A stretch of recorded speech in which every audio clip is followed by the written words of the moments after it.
Welcome to Questions and Conversations on Leadership and Life. In today's episode, we are diving into the universal question, can I be myself and still fit in? Come and join us as we explore how conscious leadership fosters connection, belonging, and psychological safety. Together, we will uncover practical strategies to transform how we show up in gatherings and lead with presence. Hello, everyone. Here we are. So good to be here. Yeah, it's great to be here. So what do we have in store for our audience today, Polly? We have quite an interesting topic. But before diving into the topic and letting everybody know exactly what the topic is, just want to remind everybody that Steve and I, we met through a community called Exchange. So one word there, community, exchange. And we do feel comfortable in this community whenever we have trainings, gatherings, one-on-ones. That's like exponential, how we can connect, how we can exchange ideas, how we can grow together. So from that, there is one sentence we usually listen when we are together in this community in our trainings. And that sparked our conversation for today. What is that question that usually comes up?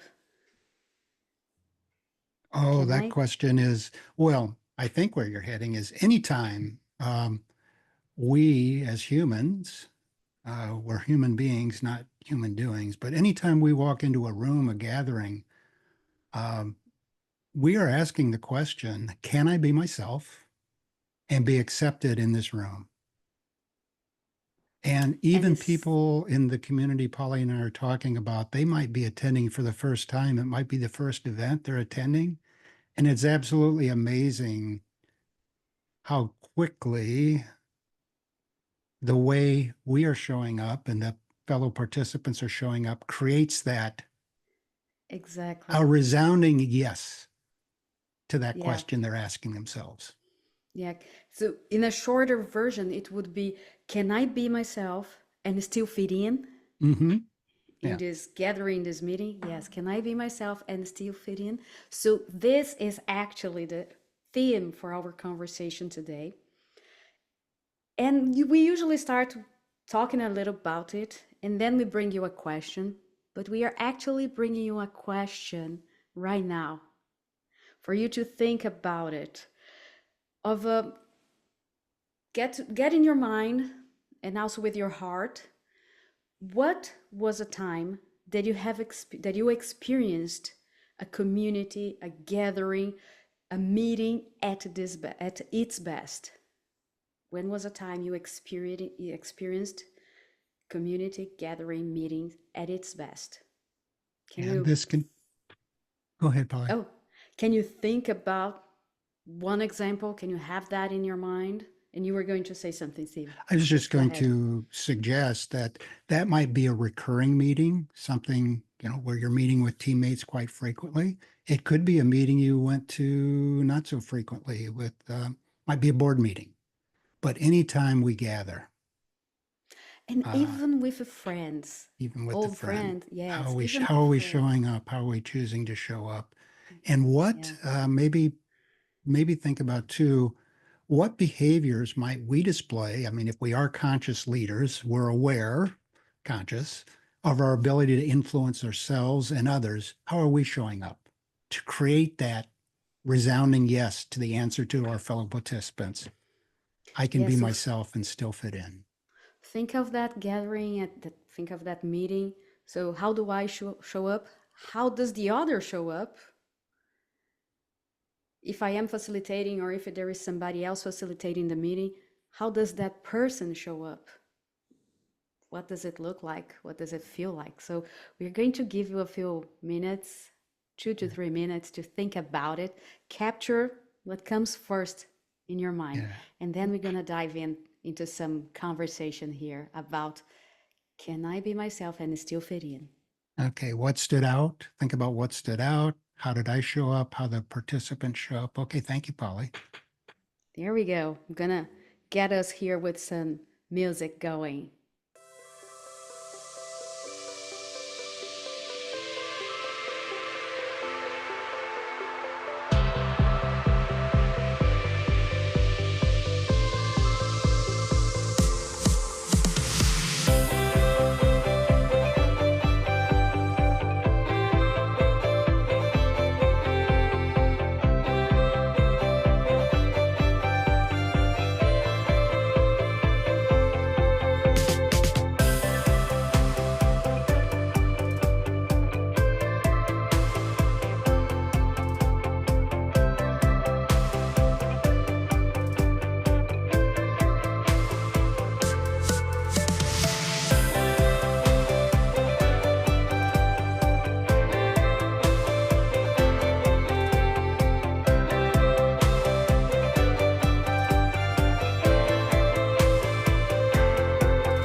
And getting back to what we have here. Hope you had the chance to think about that meeting, that gathering, that community you participate when it is at its best. And instead of sharing our own words here, we will be sharing some words that we hear from friends or from first-time participants in some of the trainings we are. When this question is posed, they usually think about there is a deep connection in this community, in this gathering, or I feel safe. My voice is being heard. And there is also one thing that we hear a lot is, I feel as if I really belong. I cannot explain, but I belong. And also what we heard is that our voices matter. We matter. But how can we get into these answers? We hope you had something similar. We are curious to know what you thought were the things that make your community, your meeting, your training the best. You can also share with us in the comments, but these are some words that we heard. And how can we build this with whoever we are at work, in life? How can we build that? So I'm gonna ask Steve to give us here, to lead us a little bit here. Okay, very good, Polly. I think I might go back to one of the things I think we've covered, but so this is a simple model, came from an executive at Google. But if we look at this as where we're at today, is the world, the pace of change in the world is growing at a higher rate than our ability as humans to adapt to that change. How many of you can relate to that if you think about that? The world is changing. Things are changing so rapidly, faster than our ability as individuals to adapt to that change. So if we want to close this gap, one of the things that we feel strongly in the exchange community as facilitators and leaders is we have to transform the way We learn, we lead, and we gather or meet. And we have to transform those from a passive activity, maybe a meeting that provides some information and ends with, are there any questions, to an active experience that's actually drawing out the collective wisdom of the group. And the questions are embedded inside of the conversations. And the other piece of that is the words Paula used. We feel connected. We know that we're being seen, heard, felt, or understood. Our voice matters. Polly actually, she may not have agreed with me, but I could tell she was listening and she valued my opinion. Well, you may hear a term psychological safety, and that is true. That is what's happening. And I'd be curious if you, how many of the things our audience wrote down, these things are happening inside of a room when there is that safety. But Polly and I could walk into a room and say, hey, participants, this meeting is a psychological safe space. So speak up. No, no, we can do that. But it'll be much less effective than the way we show up, either as the facilitator or the leader of that, or even as an active participant in the meeting. The way I interact with Polly when she says something, even if I'm not leading, I can bring some of the things that create that safety. And Polly, in the time we have today, I think we thought, well, we have many techniques that we work on and practice becoming part of who we are in our facilitation. Three stood out to us that we thought it'd be helpful to share with our listeners today. And Steve, I would invite you to go back if you want to the camera. oh, I'm so sorry. I always forget to do that. I love Should that. we I love it. retake that? No, we can No, go with okay. the flow. Yeah, So and you that's actually, we'll point that out. That is actually one of the three things we're talking about coincidentally exactly, today. So exactly. very good. Well, Polly, I lost my page with those items on them. So I can share here, can you share that? Because I think for and those of you that are watching, it might be helpful to have a screenshot. And for those that aren't, we are certainly going to cover these. But but the first one, the when first one that we will yeah, be talking is about. yeah, Yes, it's to reveal flexibility and openness. So how we show up as a participant or a leader. And Polly, do you want to walk them through? We have two things that we'll talk about after that. One is just some self-awareness for ourselves, and then some sentence starters that we can actually use in those gatherings to do that. So I, Polly, you want to walk them through revealing flexibility and openness? yes, absolutely. So, do I both allow my perspective to be influenced by others as well as review openly when this happens? Do I do that? Am I open? Do I have the flexibility? Am I open for it? And some sentences starters that we have, oops, can be, I'm going to take turns here. You can go for the first one, Steve. Okay, very good. Well, one of the things, letting know, one way to show Polly that I'm listening is, Polly, I used to come with this point of view. I used to see it this way, but after hearing your perspective, I see it differently. It's like dancing tango, right? Oh, I see from this perspective. And when you change to the other side, you both are seen from the other perspective. That's nice. Well, Another not thing we only are you can, letting them know that you heard them, but you're also acknowledging that hey, that had an impact on me. I'm going to consider that as we work through this, or it's actually caused me to change my point of view. What's the second mm-hmm, sentence starter, Polly?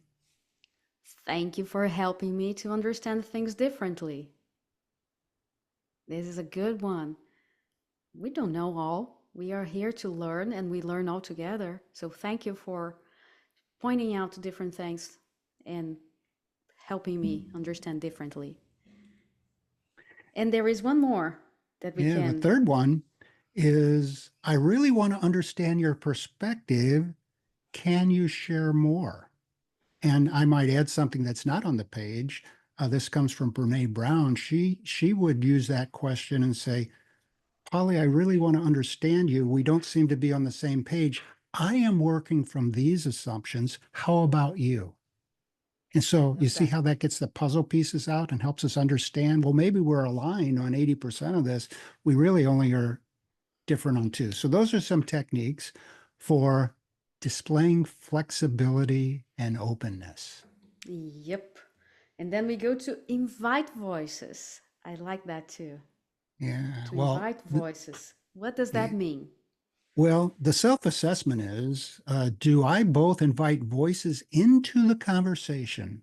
Am I inviting others' points of view, as well as acknowledging contributions from others, especially when you sense that they were taking a risk or displaying courage to bring that point of view or sometimes even that personal experience into the room.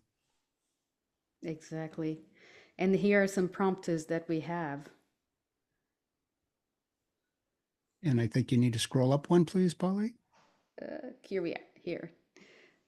I'd love to hear your perspective on this. I'm inviting you to share more, to let me know more.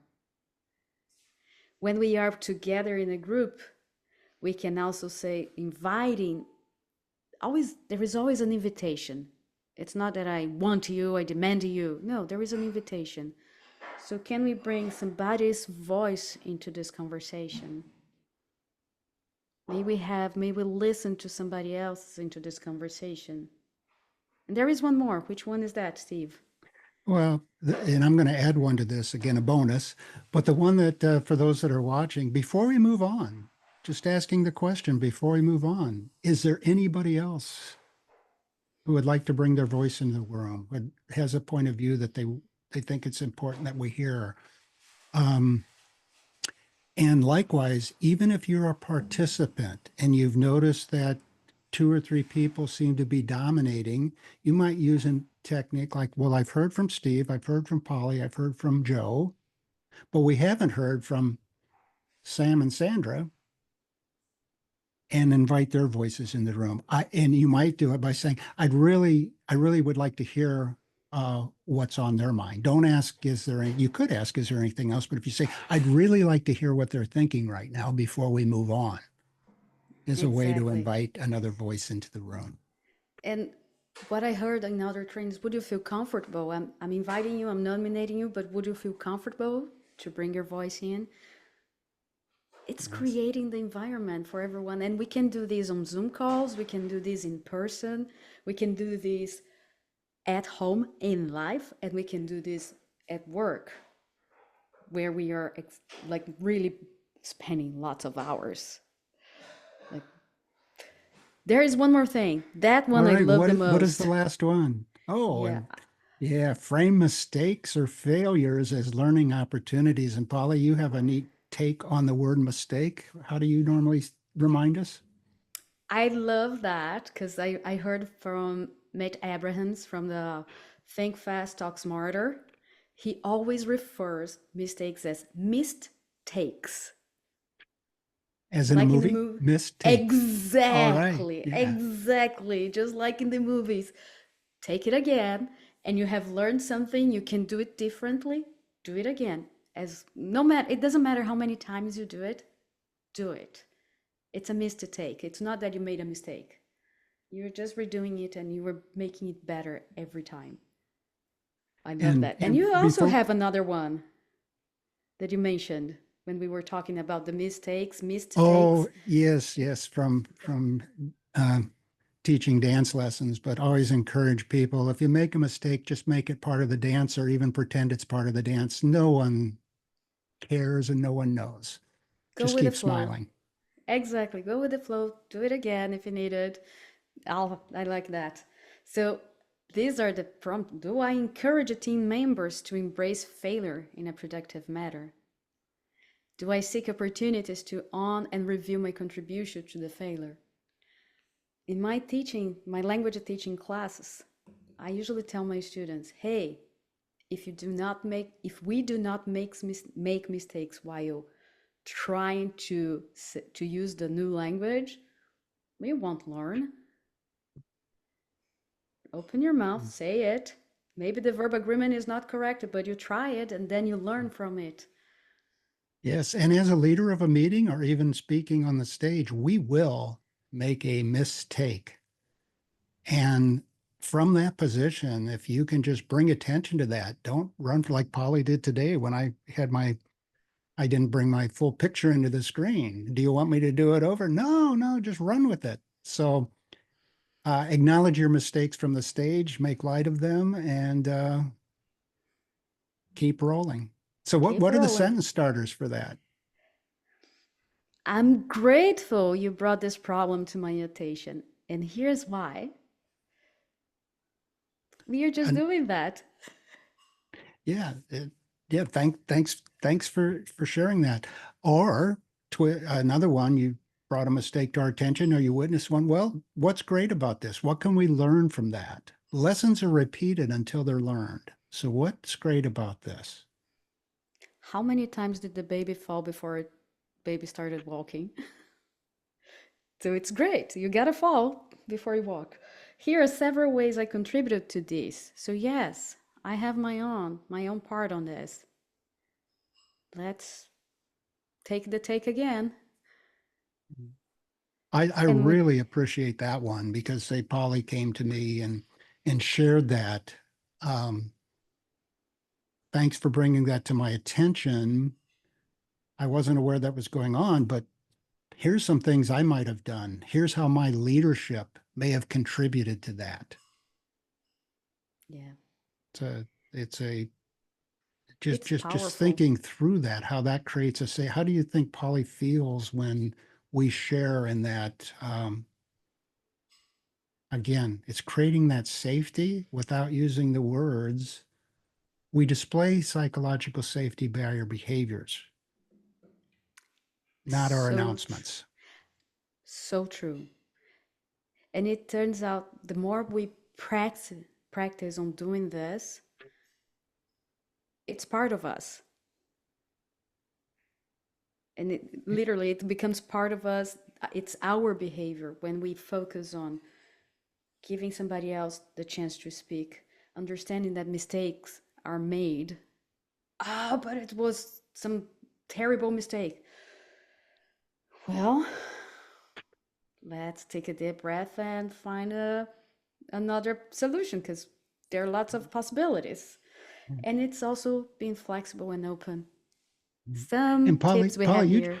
you just used a word that maybe we can wrap this up or bring it close to an end. But Polly used the word practices, and it is a practice. It is a practice. Conscious leadership doesn't have an end. It's an ongoing practice. The way we facilitate, the way we Yeah. speak from the stage, the way we participate in the meetings is a practice. And when we are aware, we do that self-awareness, and maybe we look at those sentence starters before we go into a gathering. Every time we use one of those, it's practice. And eventually that practice becomes part of who we are, part of how we show up. And we just can't help ourselves in creating a safe space and answering the question that we started with, which was, Polly? Can I be myself and still fit in? Yes, you can. Yes, I can. Great. That's awesome. Awesome conversation. Thank Yeah, you so I've much, enjoyed it, and Steve. it's great to have you back. And this has been Questions and Conversations on Leadership with Life and Life. And I'm Steve. And I'm Polly. We'll see you next time. It's been great to be here today. Make it a great day. Yes. Thank you for joining us for this episode of Questions and Conversations on Leadership and Life. We are here to remind you to embrace conscious leadership in every moment. And we'd love to hear your thoughts, so share your reflections or answers to today's questions in the comments. And be sure to subscribe, share, and join us every first and third Tuesday of the month for another inspiring conversation. See you next!